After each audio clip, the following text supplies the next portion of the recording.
Oke sob, kita kembali ke acara Telset Ngopi Shop. Saya sekarang ada di gedung Telkomsel. Kita akan grebek operator atau grebek kantor Telkomsel. Nanti di sini kita akan nanya soal Telkomsel, soal jaringan, soal Grapari dan segala macam. Oke, kita langsung masuk ke dalam aja ya. Yuk.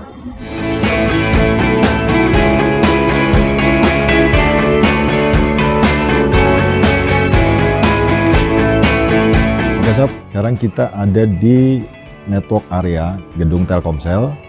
Kita akan ketemu Pak Ahmad, VP Network Telkomsel. Kita akan berbincang dengan beliau tentang network Telkomsel. Yuk, kita ke ruangan.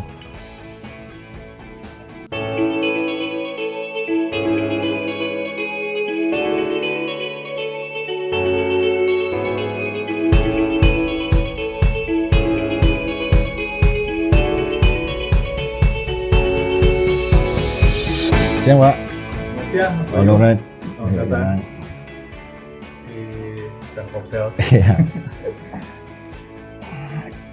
Oke sob, kita sekarang ada di gedung Telkomsel, kantor Telkomsel, khususnya di network area. Nah, siang ini kita akan bertemu dengan Pak Ahmad. Beliau ini adalah VP Network Planning and Engineering. Beliau ini yang bertanggung jawab untuk mengurusin pembangunan network jaringan Telkomsel. Hari ini kita akan banyak pertanyaan ke beliau. Kita akan ngulik apa sih, bagaimana sih Telkomsel ini ngelayanin pelanggan dan sebagainya. Oke, selamat siang Pak Ahmad. Selamat siang Mas Bayu. Oke, gini Pak, banyak nih netizen kan nanya, Telkomsel ini kan sebagai operator terbesar ya Pak sekarang ya. Nah, banyak yang pengen tahu sekarang ini coverage atau area pelayanan Telkomsel ini udah sampai di mana? Apa udah seluruh Indonesia atau masih ada daerah yang belum terlayani, Pak? Kalau untuk Telkomsel sendiri, hingga saat ini kita itu sudah hampir mengcover 100% dari populasi di Indonesia. Jadi dari Sabang sampai Merauke itu Telkomsel hadir untuk negeri. Jadi memang untuk membantu masyarakat untuk melakukan komunikasi. Siap. Jadi sudah hampir ya 100% lah bisa dikatakan bahwa Telkomsel itu ada. Jadi dari Sabang sampai Merauke udah ada ya Pak? Iya. Indonesia ini kan luas banget Pak ya, sampai ada daerah-daerah yang terpencil. Masih ada nggak sih Pak yang quote unquote terisolasi dari layanan telekomunikasi? Ya, kita walaupun kami sampaikan sudah hampir 100% tercover, tapi memang tidak bisa kami pungkiri memang masih ada sedikit daerah-daerah yang mungkin belum tercover saat ini. Ya, ini memang menjadi komitmen dari Telkomsel untuk memperluas layanannya ke daerah-daerah tersebut. Memang yang menjadi tantangan di daerah-daerah tersebut adalah terutama kalau kita berbicara aksesnya ke sana, terus yang kedua juga ketersediaan dari listrik dan fasilitas pendukung di daerah tersebut, sehingga memang ini yang akan menjadi tantangan Telkomsel untuk membangun BTS di lokasi tersebut. Tapi kami selalu komit untuk memperluas coverage kami. Terus saya pengen tahu Pak, sampai per Januari itu total BTS yang udah dibangun Telkomsel itu berapa ya? Sekarang kan banyak punya 4G ya. Sebenarnya masih ada, Telkomsel masih bangun nggak sih 2G? Dan kalau ada rencana 2G itu dihilangkan apa enggak? Oke, jadi Telkomsel itu sampai dengan Januari 2020 kita sudah membangun 209 ribu BTS. Jadi memang semenjak tahun lalu itu kita fokus membangunnya 4G. Jadi ya 2017 lah kita sudah mulai fokus membangunnya 4G. Untuk jumlah BTS 4G kita sampai sekarang itu sudah 78.000 BTS. Nah, 4G ya? 4G BTS. Sedangkan kalau kita berbicara 2G, Telkomsel itu masih tetap akan mempertahankan untuk BTS 2G. Karena memang seperti kami lihat di network kami, itu pelanggan yang menggunakan 2G itu masih cukup banyak, sehingga memang Telkomsel itu memastikan bahwa semua pelanggannya itu terlayani gitu ya. Jadi apalagi 2G ini bukan hanya dipakai untuk voice, SMS, tapi beberapa ada service seperti EDC, jadi kayak di mall atau mesin untuk transaksi itu menggunakan 2G, sehingga memang ya Telkomsel tetap mempertahankan sesuai dengan kebutuhan masyarakat. Berarti 2G tetap masih akan ada Pak ya? Masih akan tetap ada. Oke. Nah, satu lagi nih Pak, pertanyaan yang paling banyak ditanyain sama netizen nih. Kan Indonesia ini luas banget, terus banyak daerah-daerah terpencil, pegunungan gitu kan. Cuman kita lihat tuh di sana itu ada tuh ngebangun BTS, menara BTS kayak gitu. Nah, kita pengen tahu tuh kendalanya itu, kan pasti Pak Ahmad punya pengalaman nih di lapangan. Itu gimana sih Pak? Bisa diceritain nggak? Maksudnya kendalanya gimana, susahnya ngebangun BTS di daerah-daerah yang sulit terjangkau itu Pak? Iya, jadi memang tantangan operator ya, terutama Telkomsel untuk membangun di daerah terpencil itu, terutama yang pertama masalah transportasi. Jadi kalau kita membangun BTS ini kan kita harus memobilisasi alat-alat dan perangkat yang akan kita bangun di, terutama ya contoh case-nya di atas gunung lah. Nah itu untuk memobilisasi untuk membangun tower ini aja ini bisa 1 bulan gitu ya. Jadi 1 bulan, dan itu mungkin contohnya itu yang sangat berat itu karena tidak ada akses ke tidak ada jalan naik di gunungnya, itu sebelumnya kayak case Pulau Komodo. Jadi di Pulau Komodo itu kita kan masangnya di atas gunung. Nah itu untuk membawa material towernya itu yang besi-besi yang berat ini, itu sangat lumayan butuh waktu karena kita harus menyewa orang, membayar untuk memobilisasi ke atas gunung untuk kemudian nanti akan dirakit, dibangun menjadi tower. Begitu juga yang kedua, sesudah itu Telkomsel juga harus punya listrik di situ. Nah, untuk listrik kebetulan di daerah-daerah seperti ini kan nggak ada. Ya nggak ada. Jadi kita ya harus menggunakan teknologi yang ada seperti misalnya combine dengan solar cell dan genset. Nah, dengan genset ini kadang-kala untuk operasionalnya juga ini sangat tantangan buat teman-teman karena ya mungkin setiap seminggu sekali kita harus membawa solar untuk ke situ. Nah, itu menjadi tantangan terbesar kita gitu ya. Itu kan sulit nih Pak, daerahnya ya. Cuman kenapa harus di situ? Emang nggak bisa maksudnya dicari yang area yang agak gampang gitu kan? Jadi mungkin untuk di daerah luar itu kan kita mengejarnya nih, kita harus punya coverage sinyal. Nah, BTS ini sebenarnya supaya sinyalnya itu luas harus ditaruhnya di tempat yang tinggi. Nah, sehingga memang ya kita mengusahakan untuk ya bisa di atas gunung sehingga itu bisa mengcover semua daerah yang berada di situ. Nah, ini yang menjadi dasar kenapa rata-rata itu kalau di luar kota atau di daerah di pegunungan itu kita akan masangnya kalau bisa di atas gunungnya. Walaupun tantangan untuk membawa ke situ tuh sangat berat gitu ya. Nah, terus gini Pak, kan kadang selain gunung kan ada pulau kan, pulau-pulau terluar gitu kan, yang kadang penduduknya itu cuman 100 bahkan mungkin nggak nyampe. Cuman tetap harus Telkomsel harus ngebangun di situ Pak ya.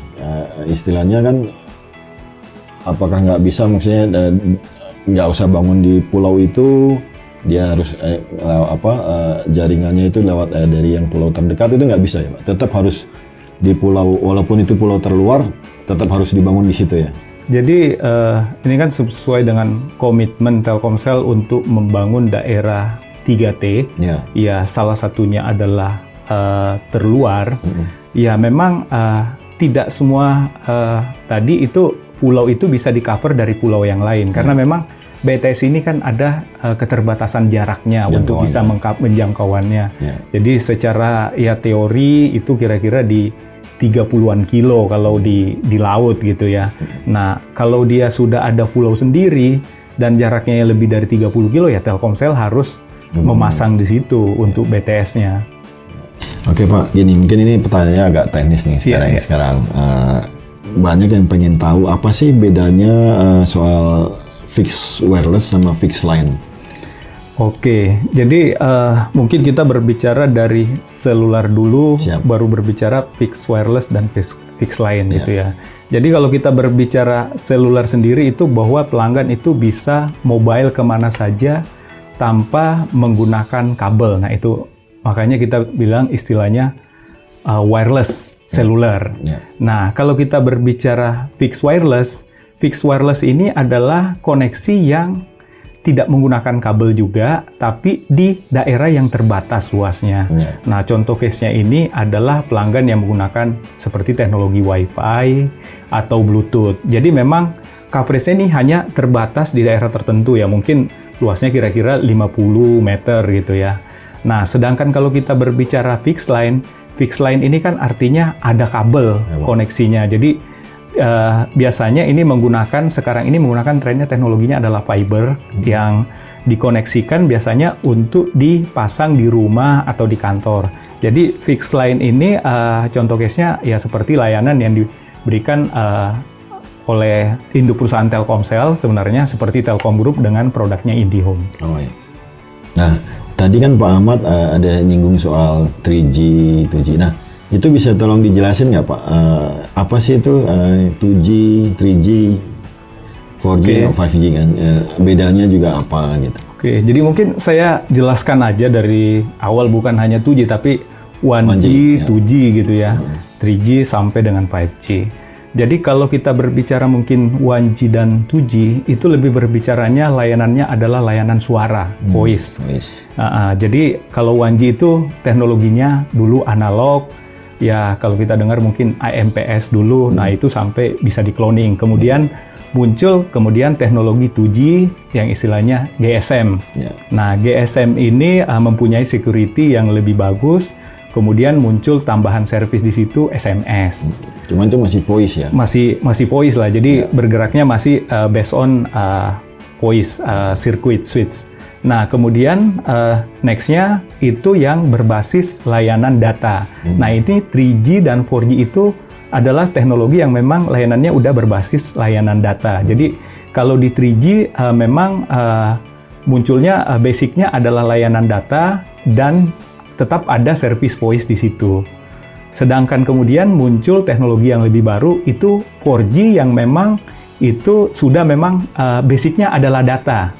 Sehingga kalau misalnya kita ada butuh service yang lain, voice itu akan jadi on top-nya dari data itu.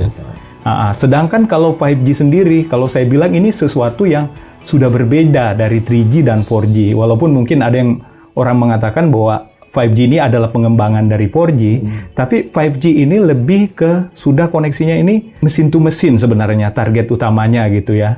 Karena memang salah satu keunggulannya adalah bisa memberikan koneksi yang sangat banyak ke banyak koneksi, speednya sangat tinggi, dan kalau untuk sekarang ini ya mungkin pelanggan masih belum membutuhkan koneksi sampai 1 giga gitu kan.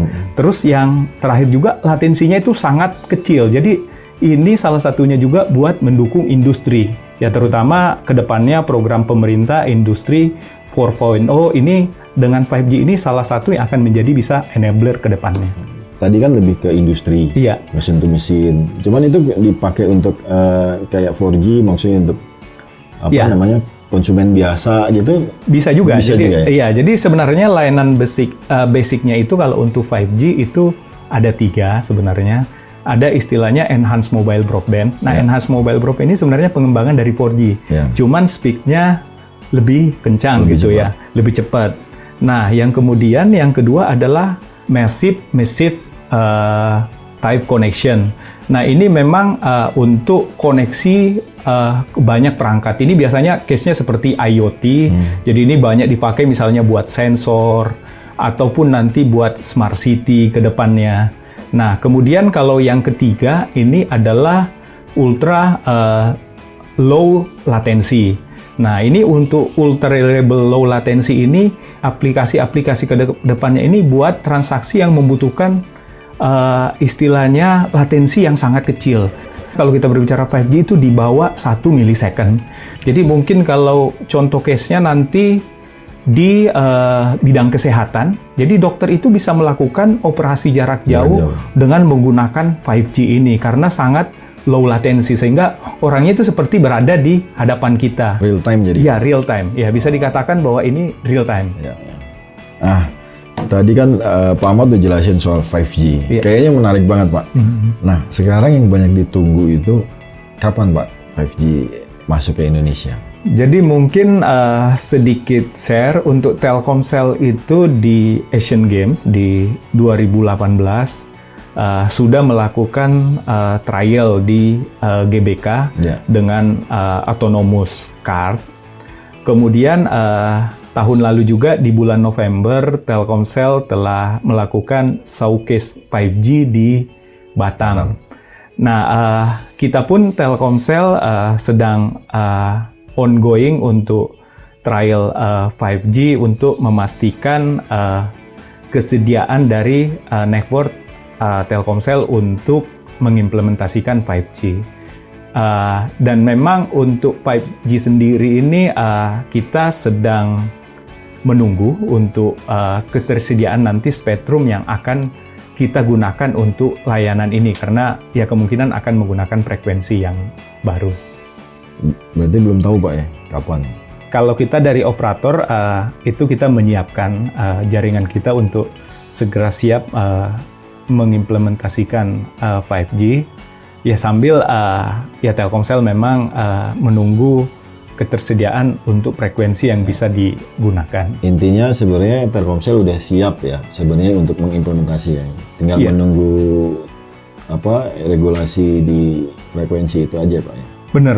Jadi seperti yang kami sampaikan tadi di 2018 kita sudah melakukan trial, 2019 juga di Batam itu Telkomsel sudah menunjukkan showcase dari 5G. Jadi memang ya Telkomsel insya Allah sudah siap untuk langsung mengimplementasikan 5G ketika ini sudah ready frekuensinya. Jadi ditunggu, Pak. Tadi kan kita udah bicara teknis, sangat teknis. Nah ini ada pertanyaan receh nih, Pak, receh. Banyak juga sebenarnya orang-orang kan setiap hari nelpon, ngirim SMS atau WhatsApp, chatting. Nah, cuman mereka nggak tahu sebenarnya prosesnya itu gimana sih. Orang nelpon bisa nyambung ke sana, ngirim SMS itu bisa nyambung gitu. Bisa diceritain secara singkat, Pak, itu proses kerjanya tuh gimana sih? Sebenarnya bisa dijelaskan tadi katanya pertanyaan receh, cuma bisa dijelaskan secara teknikal banget kalau mau. Cuman ini secara generalnya, umumnya mungkin saya jelaskan sedikit. Kalau orang nelpon itu dari handphone itu akan connect ke BTS kami yang ada di daerah tersebut. Kemudian BTS kami ini akan terkoneksi dengan controller. Jadi controller atau istilahnya core. Nah, akan terkoneksi ke situ.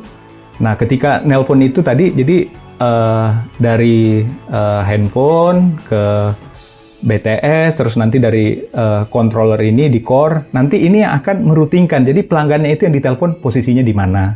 Misalnya, ternyata yang ditelepon itu lokasinya di Surabaya. Nah, itu akan dilempar misalnya ke core atau sentral di Surabaya, dari sana kemudian ke BTS yang di sana, pelanggan yang di sana. Jadi prosesnya seperti itu kalau kita berbicara voice. Nah, sedangkan kalau kita berbicara SMS itu ada tambahan sedikit. Jadi di core-nya itu ada SMS-nya. Nah, jadi dari core akan mengirimkan ke SMS namanya jadi SMS Center. Nanti SMS Center ini kemudian yang akan mencari, itu pelanggannya di mana, akan kemudian dikirim ke core-nya di sana, kemudian ke pelanggannya. Jadi prosesnya generalnya seperti itu. Berarti SMS Center itu isinya mesin apa orang, Pak? Itu mesin. Mesin. Wah, ya, karena akan sangat pusing kalau orang nanti setiap ini di-forward kemana SMS-nya nih. Ya.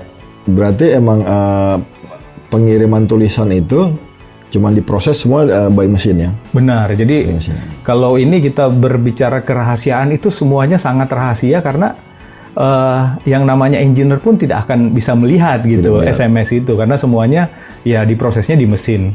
Ya. Kalau untuk aplikasi WhatsApp itu sama prosesnya, Pak? Nah, kalau WhatsApp ini mungkin ada tambahan sedikit yang agak berbeda. Jadi seperti saya tadi sampaikan bahwa kita ke BTS, kemudian ke core gitu kan. Nah, kalau WhatsApp ini kan sebenarnya adalah OTT gitu ya. OTT ini sebenarnya berada di area di internet. Nah, dari core kita ini kan akan connect ke jaringan internet. Nah, dari jaringan internet ini kemudian ke server WhatsApp. Nah, seperti itu. Jadi dari dari jaringan Telkomsel ke WhatsApp nanti akan balik lagi. Itu pelanggan yang dituju di mana. Nah, sehingga misalnya kalau case-nya ke operator lain, maka akan connect ke core operator lain.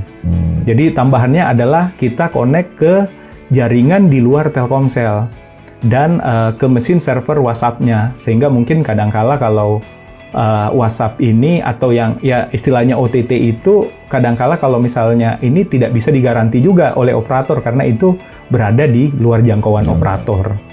Tadi kan soal teks ya, Pak. Nah, kalau video call proses kerjanya gimana, Pak? Jadi kalau kita berbicara video call sendiri sebenarnya ada dua macam video call nih. Video call yang menggunakan murni jaringan operator. Jadi ini adalah service yang sudah dibawa di 3G atau 4G. Jadi orang akan nelpon, video call itu langsung semua murni di dalam jaringan operator. Seperti mirip dengan teks dan voice call tadi. Yeah. Nah, yang kedua itu video call yang lewat jaringan OTT. Nah, seperti saya sampaikan tadi ya, akan ke server WhatsApp atau misalnya ada lain. Nah, video call-nya itu akan lewat ke sana, nanti baru balik lagi ke pelanggannya. Jadi prosesnya seperti itu. Kurang lebih sama ya? Iya, kalau lebih sama. Jadi sebenarnya mirip semua sih. Nah, sekarang ini kan ada operator udah mulai mengembangkan VoLTE, Pak ya? Iya. Nah, Telkomsel gimana, Pak? Apakah juga akan rencana mau pakai packet switching itu, Pak, untuk misalnya untuk VoLTE itu? Iya, jadi Telkomsel sedang trial untuk VoLTE ini di beberapa kota besar dan kita targetkan sih tahun ini mudah-mudahan bisa launching untuk VoLTE. Jadi VoLTE ini memang harapannya salah satunya untuk memberikan layanan yang lebih baik untuk voice ke depannya di data. Karena dengan VoLTE ini nanti suaranya itu akan jauh lebih bagus dibanding voice yang ada di 2G dan 3G selama ini. Kemudian kalau orang nelpon itu bisa lebih cepat gitu ya pengalamannya. Di samping itu ini juga salah satu strategi kita untuk sehingga ketika pelanggan menggunakan nelpon itu bisa bareng menggunakan data. Jadi tidak perlu lagi ketika nelpon, selama ini kan kalau nelpon pelanggan itu akan turun ke jaringan 3G atau 2G. Nah, dengan VoLTE ini ketika pelanggan nelpon itu akan tetap di 4G sehingga pelanggan pun itu akan tetap nyaman menggunakan data sambil nelpon. Mungkin itu salah satu kelebihannya kenapa Telkomsel itu ya kami akan segera mengimplementasikan VoLTE secepatnya. VoLTE ini sangat menarik ya, karena pelanggan bisa menikmatin data dan voice secara bersamaan. Nah, bagi pelanggan mungkin oke ya, cuman untuk operator sendiri ada pengaruhnya nggak, Pak? Maksudnya untuk layanan selularnya kayak gitu. Jadi sebenarnya VoLTE ini memang akan butuh tambahan investasi, tapi di sisi yang lain sebenarnya ada keuntungan yang didapatkan oleh operator dengan implementasi VoLTE ini. Karena ya tadi seperti saya sampaikan, ketika nelpon itu pelanggan tidak perlu turun lagi ke jaringan 3G atau 2G, sehingga kapasitas di jaringan 3G dan 2G ini bisa berkurang, sehingga nanti nih spektrumnya kita akan gunakan untuk 4G. Sehingga di 4G itu pelanggan akan merasakan speed yang lebih baik lagi. Jadi user experience-nya akan semakin meningkat. Bicara soal jaringan, Pak, pelanggan tuh kan kadang-kadang suka ngalami blank spot lagi di mana, tahu-tahu sinyal hilang. Itu sebenarnya kenapa sih, Pak? Masalah kenapa ada daerah-daerah yang dibilang blank spot itu, Pak? Jadi kalau Telkomsel sendiri saya bilang sih secara blank spot harusnya paling kecil lah dibanding yang lain gitu ya. Tapi ya tetap mungkin ada lokasi-lokasi yang blank spot. Jadi blank spot ini biasanya terjadi di daerah luar atau rural. Ya ini terutama di daerah perbukitan. Karena kita tahu bahwa sinyal BTS ini kan sebenarnya kalau bisa harus istilahnya itu line of sight. Jadi harus kelihatan atau nembus gitu ya. Nah, ketika berada di luar kota ini kadang-kala yang berbukit itu orang berada di lembah, sinyal BTS-nya itu terhalang oleh bukit sehingga pelanggan itu merasakan tidak mendapat sinyal. Itu yang kondisi pertama. Kondisi kedua, di perkotaan kadang-kala masih ada kejadian seperti itu, ya terutama untuk mungkin ketika pelanggan itu berada di antara gedung-gedung besar gitu kan. Karena sinyal itu kehalang sehingga itu tidak bisa menembus gedung di situ sehingga ya ada sedikit blind spot. Tapi Telkomsel komit untuk mengurangi blind spot ini karena memang itu bisa kami monitor dari jaringan kami dan kami sangat fokus untuk memastikan untuk daerah-daerah yang sebelumnya blind spot dan di situ banyak pelanggan Telkomsel, kami akan memberikan solusi BTS gitu ya, ataupun memaksimalkan frekuensi kami di 900 karena frekuensi 900 ini mempunyai penetrasi indoor yang sangat bagus. Nah ini yang istilahnya kami itu programnya adalah deep coverage. Nah, masih terkait soal blind spot tadi, Pak. Kita pengen tahu gimana sih Telkomsel itu day to day-nya setiap hari itu memantau jaringannya. Ada masalah, kan pasti tahu nih Pak ya. Maksudnya, oh di sana lagi ada down misalnya atau apa gitu. Nah, itu Telkomsel kan pasti tahu Pak ya. Gimana itu proses kerjanya Pak? Iya, jadi ya kita bilang kalau di Telkomsel itu istilahnya bahwa BTS kita itu harus selalu nyala gitu ya. Jadi kita itu mempunyai namanya Network Operation Center, NOC, yang akan memonitor jaringan Telkomsel itu bukan hanya 24 jam, tapi istilahnya 24 kali 7. Jadi itu kita selalu memastikan bahwa ya Network Telkomsel itu selalu memberikan pelayanan terbaik dengan monitoring di NOC ini, sehingga ketika ada gangguan atau ini layanan, teman-teman itu akan langsung menginformasikan ke tim di lapangan untuk melakukan pengecekan dan perbaikan. Ya. Nah, menarik Pak yang tadi Bapak bilang NOC ya. Itu berarti ada ruangan khusus, maksudnya gitu ya Pak? Iya benar, jadi itu ada ruangan khusus dengan layar yang besar untuk memonitor jaringan Telkomsel seluruh Indonesia. Kita bisa nggak Pak? Saya sih pengen lihat ruangannya seperti apa. Mungkin teman-teman Sobat Telsa juga pengen tahu apa namanya ruangan NOC itu untuk mengontrol jaringan itu. Nanti kita bisa lihat Pak? Iya, kita bisa lihat dari luar.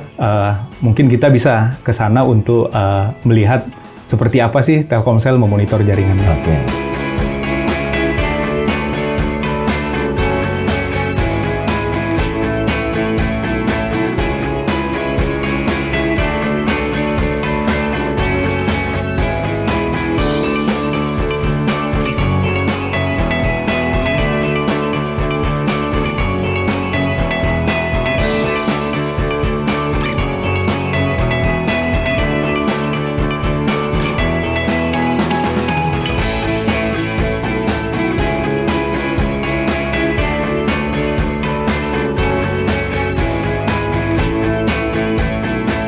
Oke Sob, tadi kan Pak Ahmad jelasin soal ruangan khusus yang memantau jaringan Telkomsel, yaitu Integrated Operation Center.